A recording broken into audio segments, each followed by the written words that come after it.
సహోదరి సహోదరులారా, పోర్చుగల్ రాజధాని లిస్బన్ నగరంలో 1195వ సంవత్సరం ఆగస్టు 15న అంతోని గారు జన్మించారు. తండ్రి పేరు మార్టిన్. రెండవ పోర్చుగల్ రాజైన అల్ఫోన్స్ గారి కొలువులో రెవెన్యూ అధికారిగా ఆయన పనిచేస్తూ ఉండేవాడు. ఆయన తల్లి పేరు తెరేసా దే తవేరా. తన చిన్ననాటి పేరు ఫెర్నాందో. భక్తి శ్రద్ధలు గల తల్లిదండ్రుల పెంపకంలో, విశ్వాసంలోనూ, విద్యలోనూ, ప్రవర్తనలోనూ గుణవంతునిగా ఎదిగాడు ఫెర్నాండో. చిన్ననాటి నుండే అతనిలో దైవభక్తి, అదేవిధంగా మరియమాత పట్ల ప్రత్యేక భక్తి చోటు చేసుకున్నాయి. అతని అసాధారణ భక్తి, మంచి ప్రవర్తనను చూచి అందరూ లిటిల్ ఏంజల్ అనేవాళ్ళు, చిన్న దేవదూత అని అతన్ని పిలిచేవాళ్ళు. తన 15వ ఏట అంటే 1210వ సంవత్సరంలో లిస్బన్లో ఉన్న పునీత అగుస్తీన్ గారి గురుమఠంలో చేరాడు. తన మతశ్రేష్ఠులైన యాన్ రొబెర్తి వారి మార్గదర్శకత్వంలో పవిత్ర బైబిల్ గ్రంథం, అదేవిధంగా పితృపాదుల రచనలలో మరియు వేదాంత శాస్త్రాలలో ప్రావీణ్యం సంపాదించి 1219వ సంవత్సరంలో తన 25వ ఏట తాను గురువుగా అభిషేకించబడ్డాడు. ఆ మరుసటి సంవత్సరం ఒక ప్రత్యేక సంఘటన జరిగింది. 1220వ సంవత్సరంలో జనవరి 16వ తేదీన 5 ఫ్రాన్సిస్కన్ మఠవాసులు ఆఫ్రికాలో ఉన్న మొరొక్కో దేశంలో వేద ప్రచార సేవలో ఉన్నారు. కానీ వాళ్ళు చంపివేయబడ్డారు, హతసాక్షులయ్యారు. ఈ వార్త అందరి హృదయాల్లో కలకలం రేపింది. ముఖ్యంగా ఆ రోజుల్లో ఐరోపా దేశాల నుంచి చాలామంది వాళ్ళు సువార్థికులుగా వెళుతూ ఉండేవాళ్ళు. వెళ్ళిన వారిని ఈ విధంగా చంపివేయడం అంటే అది కలకలం రేపే వార్త. ఆ నిరాడంబర మూర్తుల అవశేషాలను కళ్ళారా చూసిన ఈ అంతోని గారు చలించిపోయారు. కళ్ళారా చూసి చలించిపోయాడు. వాళ్ళ సమాధుల ముందు గంటల తరబడి మోకరిల్లి తదేకంగా ధ్యానం చేయడం ఆరంభించాడు. ఒకరోజు తాను ఉదయం పూజ సమర్పించిన తదుపరి తనకొక అద్భుత దృశ్యం కనిపించింది. ఫ్రాన్సిస్కన్ మఠవాసి ఒకరు ఉత్తరించు స్థలంలో ఉండి తమలో చేరమని అతన్ని రమ్మని పిలుస్తున్నట్లుగా అతనికి అనిపించింది. ఇది తనను ఫ్రాన్సిస్కన్ సభలో చేరమని దేవుడు పంపిన సందేశంగా అంతోని వారు గుర్తించారు. వెంటనే తన అధికారులతో చర్చించి ఫ్రాన్సిస్కన్ సభలో చేరి తర్ఫీదు అనంతరం మొరోకోలో తాను కూడా వేద ప్రచారానికి వెళ్ళాలని ఉవ్విళ్ళూరుతూ తన తర్ఫీదు సమయాన్ని చాలా నిష్ఠతో ఆయన గడిపివేశారు. తన కోరిక ప్రకారం మొరోక్కో దేశం వెళ్ళినా ఆయన అనారోగ్య కారణంగా ఎక్కువ రోజులు అక్కడ గడపలేకపోయాడు. తన మతశ్రేష్ఠులు అతన్ని తిరిగి ఇటలీ దేశానికి రప్పించి అక్కడ మఠవాసులకు, సెమినేరియన్స్ ఎవరైతే తర్ఫీదులో ఉన్నారో వాళ్లకు వేదాంత శాస్త్రం బోధించాలని నిర్ణయించారు. తన తెలివితేటలను తన సభ గుర్తించి గౌరవించింది.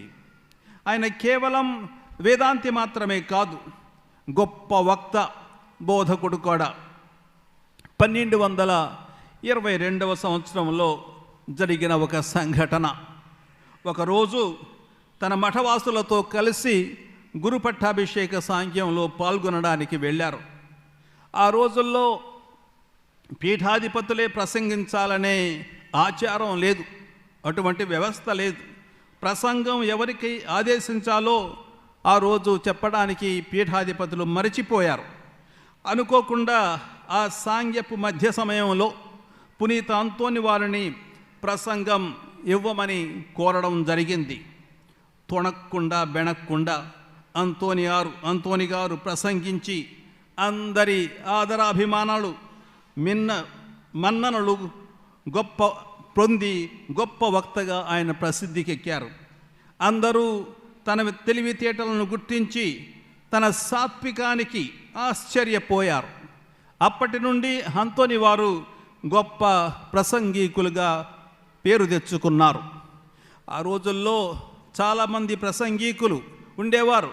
కానీ వాళ్లకు పునీత అంతోని గారికి ఉన్న వ్యత్యాసం ఏమిటంటే అతడు చేసే పనులకు చెప్పే మాటలకు పొందిక ఉండేది. ఆయన చేసిందే చెప్పేవాడు. ఆయన చెప్పిన ప్రతి వాక్యం అతని జీవితంలో సార్థకమైనట్లు ప్రజలు గమనించారు. కాబట్టి పొందిక ఉండేది.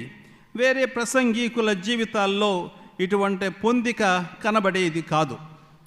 రెండవ వ్యత్యాసం ఏమిటంటే పునీత అంతోని గారు తన బోధలో, వాక్య పరిచర్యలో దేవుని ప్రేమ గురించి, మంచి జీవితాన్ని జీవించడం గురించి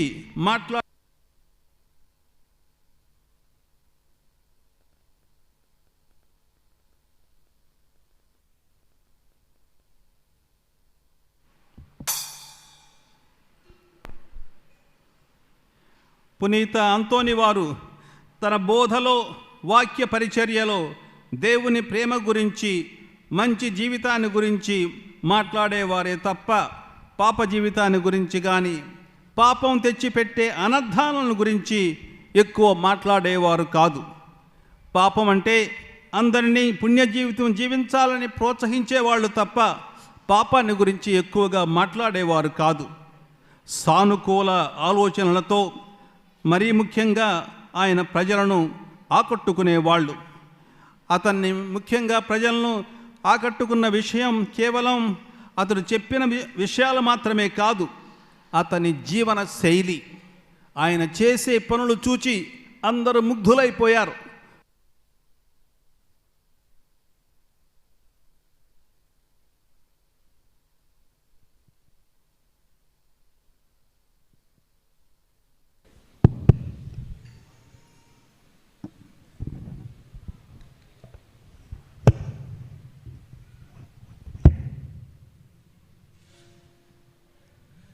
ఎంత మంచి వక్త అయినా అందరూ అతని బోధను ఆలకించలేదు. ఒకరోజు రిమిని ప్రజలకు బోధ చేసిన తరువాత వారి నిరాకరణను గమనించి నిరుత్సాహపడి చాలా బాధతో ఆయన వెళ్ళిపోయారు. వెళుతూ ఆయన ఎంత చెప్పినా ఎవరు వినడం లేదు. అందరూ వాళ్ళలో వాళ్ళు మాట్లాడుకుంటూ ఉన్నారు. ఆయనకి విసుగు పుట్టింది. ఏంటి వీళ్ళు దేవుని గురించి, దేవుని వాక్యం గురించి చెబుతుంటే ఎవరు వినడం లేదు, ఏమవుతుంది వీళ్ళకి? ఒకవేళ నన్ను చూసి మరీ అలవాటు పడిపోయారేమో నేను చేసే మాటలని ఆయన వెళ్ళిపోయి ఒక చెరువు దగ్గర కూర్చొని ఆయన ఆ స్థలంలో, నిర్మానుష్యమైన స్థలంలో చెరువు దగ్గర కూర్చొని బోధించడం ఆరంభించాడు. ఆశ్చర్యంగా ఆ చెరువులోని చేపలన్నీ పైకి వచ్చి ఆయన మాటల్ని ఆలకించసాగాయి అని మనకు ఒక కథ ఉంది. ఈ విధంగా ఆయన ప్రజలు తన మాటలు వినకపోతే వెళ్ళి వేరే జీవరాశులకు ఆయన ఈ బోధ గావించాడు. అంతోని గారి ఖ్యాతి పాదువాపురికి ప్రాకింది. ఒకసారి దగ్గర ఆ రోజుల్లో 30,000 మంది భక్తులు ఆయన్ను చూడ్డానికి, వినడానికి వచ్చారు. అందరూ అతన్ని తాకడానికి విశ్వ ప్రయత్నాలు చేశారు. అందుకే అందరూ తోసుకుంటూ అటు అలా ఉన్నప్పుడు మామూలుగా అది చాలా కష్టం. మామూలుగా మనం మేనేజ్ చేయాలంటే కష్టమైపోతుంది. అందుకని వాళ్ళు ఆ రోజు రక్షక భటుల్ని, అంటే పోలీసు వాళ్ళను పిలవడం జరిగింది. ఈ విధంగా వాళ్ళను ప్రవేశపెట్టవలసి వచ్చింది. అంతోని వారు దైవవాక్కు బోధకులు. అతని మధుర ప్రసంగ పలుకులు స్వర్గం నుండి ప్రవహించే సెలయేరులా సాగిపోయాయి. బహిరంగ సభల్లో వారు ప్రసంగిస్తుండగా ప్రజలకు ఎవరి భాషలో వారికి అర్థమైన అనుభూతి ప్రత్యక్షంగా గమనించే వాళ్ళు అందరూ ఆశ్చర్యపోయారు. మొదటి క్రైస్తవ సంఘానికి ప్రభు ఇచ్చిన ఒక శక్తి ఏమిటంటే వాక్ శక్తి. ఎప్పుడైతే పవిత్రాత్మ దేవుడు అపోస్తులపై వేంచేసి వచ్చారో వాళ్ళు క్రీస్తు ప్రభువుని గురించి ప్రకటించినప్పుడు వాళ్ళు తమ భాషలో మాట్లాడినది ఇతరుల భాషల్లో అర్థమైపోయింది. అది ఒక గొప్ప శక్తి దేవుడిచ్చాడు, పవిత్రాత్మ దేవుడిచ్చాడు. దాన్నే మనం ఏమంటాం? వాక్ శక్తి. ఒక్కళ్ళు 10 భాషలు మాట్లాడటం కాదు, ఒక్కళ్ళు ఒకే భాష మాట్లాడతారు, కానీ వివిధ భాషల వాళ్ళు ఆ విషయాన్ని అర్థం చేసుకుంటున్నారు వాళ్ళ భాషలో. దాన్నే మనం ఏమంటాం? వాక్ శక్తి. అటువంటి వాక్ శక్తి కూడా మన అంతోని గారికి ఇవ్వబడింది. పాప సంకీర్తనాన్ని, పాపోచ్చారణను ఆయన చాలా ప్రోత్సహించేవాళ్ళు. 40 రోజులు ఏకధాటిగా ప్రసంగాలు చెబుతుండేవారు. క్రీస్తు దేవుని ప్రేమించు, క్రీస్తు దేవుని ఆరాధించు, క్రీస్తు లేని జీవితం శూన్యం అని తరచూ తమ సందేశాల్లో ఆయన వాక్కుంటూ ఉండేవాళ్ళు. పునీత అంతోని గారు అద్భుతకరుడు.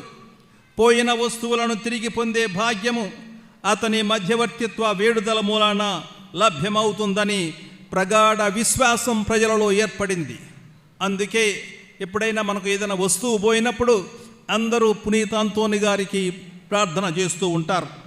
1890వ సంవత్సరంలో ఒక ఫ్రెంచి దేశస్థురాలు లూయిజ్ బుఫియే తన బట్టల దుకాణపు చిన్న తాళాన్ని పోగొట్టుకుంది. ఆ తాళం తీయడానికి చాలా కష్టమైపోయింది. అప్పుడేమి చేసింది? అది దొరికితే లేక ఆ తాళం తెరవబడితే పేద ప్రజలందరికీ ఆ రోజు తాను రొట్టె సరఫరా చేస్తానని ఒక మొక్కుబడి చేసింది.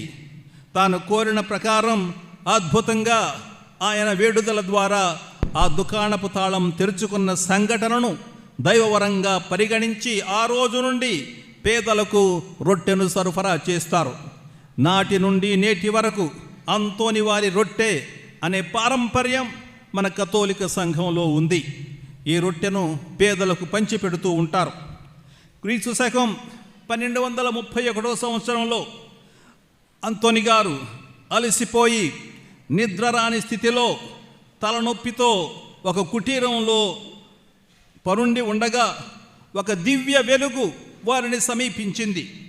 చిన్నారి బాలయేసు అంతోని గారికి దర్శనమిచ్చి వారి నుదుటపై మృదువుగా చిన్ని హస్తంతో ఆయన్ను పరామర్శించారు. అంతోని గారి మిత్రుడైన కౌంట్ టిస్కో అటుగా వచ్చి ఈ దృశ్యాన్ని కళ్ళారా చూశాడు. అది అంతోని గారు బాలయేసుని తన చేతుల్లోనికి తీసుకుని ముద్దాడినట్టు చెప్పబడింది. ఎవరికీ చెప్పవద్దని అంతోని గారు తన మిత్రుని కోరినట్లు కూడా మనకు వ్రాతపూర్వక ఆధారాలున్నాయి. పునీత అంతోని గారు కేవలం ప్రకటించే ఆయన వక్త మాత్రమే కాదు, అందరికీ క్రీస్తు వార్తను బోధించిన వ్యక్తి మాత్రమే కాదు, ఆయన సప్రసాద ప్రియుడి కూడా. కథోలికలు క్రీస్తు ప్రభువు దివ్య సప్రసాదంలో సాక్షాత్తు వాసమై ఉన్నారని నమ్ముతాం. మనందరం నమ్మాలి, అది మన కథోలిక విశ్వాసం. క్రీస్తు ప్రభువు సాక్షాత్తు దివ్య సప్రసాదంలో నెలకొని ఉన్నారు. ఆ విషయాన్ని మనం అందరం నమ్మాలి. కథోలిక సంప్రదాయాన్ని అనుసరించకుండా దేవుణ్ణి దూషిస్తూ ప్రసంగికులను కించపరుస్తూ 30 సంవత్సరాలు చెడు జీవితం జీవించిన ఒక వ్యక్తి దివ్య సప్రసాదంలో క్రీస్తు సాన్నిధ్యం ఉనికి లేదని ఒక వితండవాదం మొదలుపెట్టాడు. దానికి పునీత అంతోని గారు తిరుగు సవాలు చేశాడు. ఈ వితండవాది ఏమి చేశాడంటే ఒక గాడిదను 3 రోజులు తిండి తిప్పలు లేక మార్చి ఉంచి 4వ రోజు ఆ గాడిదను తీసుకుని వచ్చి ఒక ప్రక్క మంచి ఈ పచ్చగడ్డి, రెండవ ప్రక్క దివ్య సప్రసాదాన్ని ఉంచగా ఆ గార్ధవం ఆకలి మరిచిపోయి ఆ గడ్డి మేయకుండా దివ్యస్త ప్రసాద సమక్షంలో మోకాళ్ళుని ప్రభునికి నమస్కరించింది. కాబట్టి అప్పటికప్పుడే ఆ సవాళ్ళు విసిరిన వితండవాదులు ఈ వింత చూసి సిగ్గుపడి నిజదేవుని మార్గాన్ని అవలంబించారు. ఆయన చెప్పారన్నమాట, అంతోని గారు చెప్పారు, పశువులు సహితం దేవుని ఆయన యొక్క నిజ సన్నిధిని అవి గుర్తిస్తున్నాయి.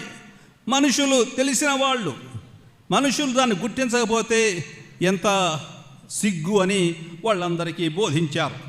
ఈ సవాళ్ళు విసిరిన వితండవాదులు ఈ వింత చూసి సిగ్గుపడి దేవుని మార్గాన్ని మళ్ళీ అవలంబించడం ఆరంభించారు. ఇప్పుడు ఈ అంతోని వారు క్రీస్తు శకం 1231 సంవత్సరంలో జూన్ 31వ తేదీన తన 36వ ఏట స్వర్గస్థులయ్యారు. వారి శరీరం పునీత మరియా దేవాలయంలో ఖననం చేయబడింది. 1232లో మే నెల 31న గ్రెగరీ పాపు గారు ఒక్క సంవత్సరంలో వారిని పునీతులుగా ప్రకటించారు. మన ప్రార్థనా త్యాగాలను చూచి, మంచితనాన్ని చూచి, ఇంకా మన ప్రార్థనా త్యాగాలను చూచి దుష్టాత్మ భయపడుతుంది. అలాగే మన అణుకువ మంచితనాన్ని చూచి ఇంకా భయపడుతుంది. మనం క్రీస్తు ప్రభుని గాఢంగా ప్రేమిస్తే అది బెంబేరెత్తిపోతుంది. మనం శిలో గుర్తు వేసుకుంటే అది భయంతో పారిపోతుంది అని ఈ విధంగా అంతోని వారు తన ప్రజలకు బోధించేవాళ్ళు. సహోదరి సహోదరులారా, ఈరోజు మనం పునీత లూకా సువార్త నుంచి చదివాం. ప్రభువు దైవరాజ్య బోధనను ఈ దైవరాజ్య బోధను పండిన పంటతో పోల్చాడు. శిష్యులు పనివాళ్ళుగా పోయి ఈ పంటను సేకరించాలి, ఇంకా ఎక్కువ పనివారిని పంపమని కూడా దేవుణ్ణి ప్రార్థించాలని ఆయన చెప్పారు. బోధకు వెళ్ళే శిష్యులు ఎవరిని పోలి ఉన్నారు? వాళ్ళు తోడేళ్ల మధ్యకు గొర్రెల్లా వెళుతున్నారు. ఎందుకంటే అన్ని కాలాల్లో, అన్ని యుగాల్లో ఎక్కడైతే ఈ సువార్త ప్రకటింపబడిందో దాన్ని నిరాకరించిన వాళ్ళు చాలామంది ఉన్నారు. దానితో పాటు ఎంతో కాలం ఎంతోమంది వెళ్ళిన వారిని కూడా చాలామందిని ఎదిరించి వారిని చంపివేశారు. ఈ రోజుల్లో ఇంతవరకు భారతదేశంలో ఏమీ జరగదని మనం ఆలోచిస్తున్న సమయంలో చాలామంది కూడా దీన్ని వ్యతిరేకిస్తున్నారు. ప్రాచీన శ్రీసభ కాలంలో కూడా క్రీస్తుని అంగీకరించని వాళ్ళు వేద బోధకులను హింసించేవాళ్ళు. శిష్యులు కాబట్టి ఏమి చేయాలి? శిష్యులు కాలయాపన చేయకుండా వాళ్ళు వెళ్ళి త్వరగా బోధించాలని ప్రభువు వారిని ఉపదేశించాడు.